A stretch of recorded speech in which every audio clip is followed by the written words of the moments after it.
आणि या क्षणाची एक मोठी बातमी, पुण्यातल्या सभेत देवेंद्र फडणवीस यांनी मौलानांचा थेट व्हिडिओच ऐकवला। भर सभेत फडणवीस यांनी सज्जाद नोमानी यांचा व्हिडिओ ऐकवला आणि व्होट जिहाद होणार असेल तर हे धर्मयुद्धच आहे असं फडणवीस यांनी ठणकावून सांगितलं। मी तुम्हाला जाग करण्यासाठी आलोय असंही फडणवीस म्हणाले आणि यांचे नापाक इरादे गाढून टाका असं म्हणत त्यांनी कळकळीचं आवाहन सुद्धा केलं।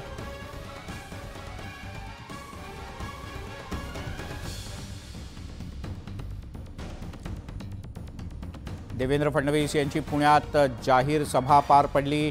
पुण्यातल्या भाजप आणि महायुतीच्या विविध उमेदवारांच्या प्रचारासाठी देवेंद्र फडणवीस आले होते आणि या सभेत देवेंद्र फडणवीस यांनी गेल्या 2 दिवसांपासून व्हायरल होत असलेला सज्जाद नोमानी यांचा व्हिडिओ दाखवला आणि म्हटलं की यांचे इरादे काय आहेत ते समजून घ्या आणि मग ठरवा कुणाला मत द्यायचं ते।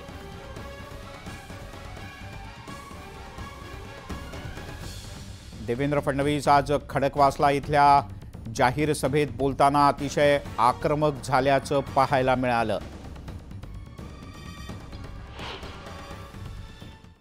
काँग्रेस, शरद पवार, एनसीपी आणि उबाठानी चालू केलेला आहे। आम्ही कोणत्या धर्माच्या विरोधात नाही। आम्ही योजना दिली, लाडकी बहीण योजना दिली, तर आम्ही आमच्या मुस्लिम बहिणींना असं म्हटलं नाही की फक्त हिंदू बहिणींना आम्ही देऊ। आम्ही हिंदू, मुस्लिम, शीख, ईसाई, बौद्ध, जैन सगळे आमच्या बहिणींना ती योजना दिली। पण या ठिकाणी जर काही पक्ष वोटांच्या नावावर ध्रुवीकरण करत असतील तर मी तुम्हाला जाग करण्याकरता आलो आहे। लक्षात ठेवा, उलेमा काउन्सिलने 17 मागण्या महाविकास आघाडीला दिल्या।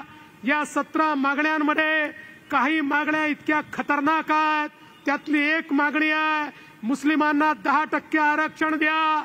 या सगळ्या 17च्या 17 मागण्या या तीनही पक्षांनी लेखी लिहून दिलं, आम्हाला या मागण्या मान्य आहेत। पण यातली त्याही पेक्षा खतरनाक मागणी काय आहे? यातली मागणी आहे 2012 ते 2024 या महाराष्ट्रात जेवढ्या दंगली झाल्या त्या दंगलींमध्ये जेवढे मुस्लिम त्या ठिकाणी पकडले गेले आणि त्यांच्यावर खटले भरले गेले त्यांच्यावरचे सगळ्या केसेस परत घेऊन टाका। आणि महाविकास आघाडीने लेखी दिलाय, हो 10% आरक्षण देतो, हो आम्ही हे खटले सगळे परत घेतो। या महाराष्ट्रामध्ये मतांकरता पाय चाटणं चाललेलं आहे आणि आता यांनी वोट जिहादचा नारा दिलाय। वोट जिहाद, मी आपल्याला विनंती करण्याकरता आलो आहे। काय या ठिकाणी हे ऑल इंडिया पर्सनल लॉ बोर्डाचे सज्जद नोमानी म्हणतात, तुम्हाला मला ऐकवायचं आहे, तुम्हाला मला जाग करायचं आहे, ही साधी निवडणूक नाही है।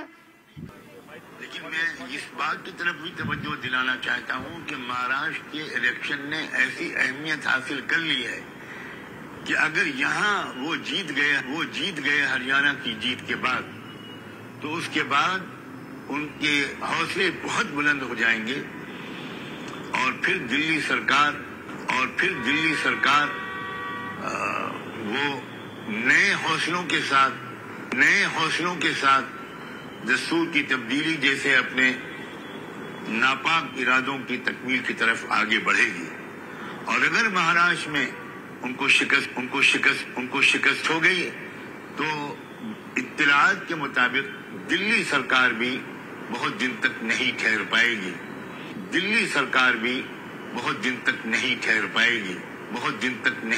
पाएगी। तो हमारा निशाना सिर्फ महाराष्ट्र सरकार नहीं है बल्कि मरकजी हुकूमत है और मुल्क का मुस्तकबिल है। और मैंने कल एक यूट्यूब चैनल के इंटरव्यू में ये बात भी कही, ये कैसा वोट जिहाद है जिसके सिपे सालार हैं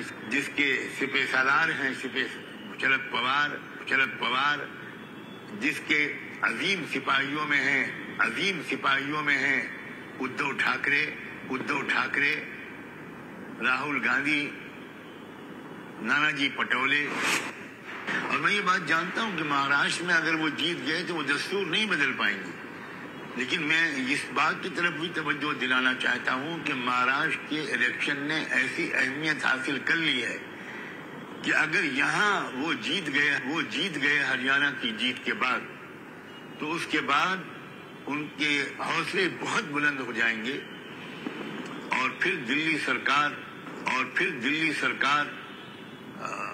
वो नए हौसलों के साथ दस्तूर की तब्दीली जैसे अपने नापाक इरादों की तरफ आगे बढ़ेगी। और अगर महाराष्ट्र में उनको शिकस्त हो गई तो इत्तलात के मुताबिक दिल्ली सरकार भी बहुत दिन तक नहीं ठहर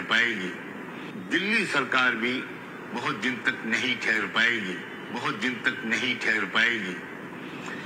तो हमारा निशाना सिर्फ महाराष्ट्र सरकार नहीं है, बल्कि मरकजी हुकूमत है और मुल्क का मुस्तकबिल है।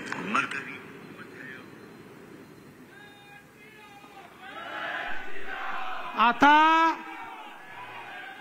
वोट जिहादचा नारा दिलाय, वोट जिहाद। आणि वोट जिहाद के सिपासलार कोण आहे तुम्ही ऐकलाय। आणि या वोट जिहाद करता हे त्या उलेमांचे तलवे चाटतायत। जर या ठिकाणी वोट जिहाद होणार असेल तर माझं तुम्हाला आव्हान आहे, आता मतांचं धर्मयुद्ध हे आपल्याला देखील लढावं लागेल। आता एक राहिलो तर सेफ रहो, अगर एक है तो सेफ है, अगर एक है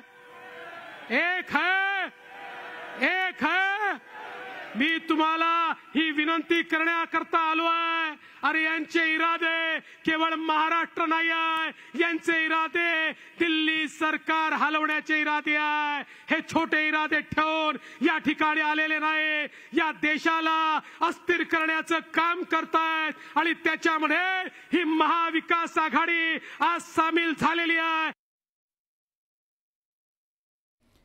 त्यामुळे अत्यंत आक्रमक भाषेमध्ये अत्यंत आक्रमकपणे देवेंद्र फडणवीस यांनी आपला मुद्दा या खडकवासल्याच्या जाहीर सभेत मांडला।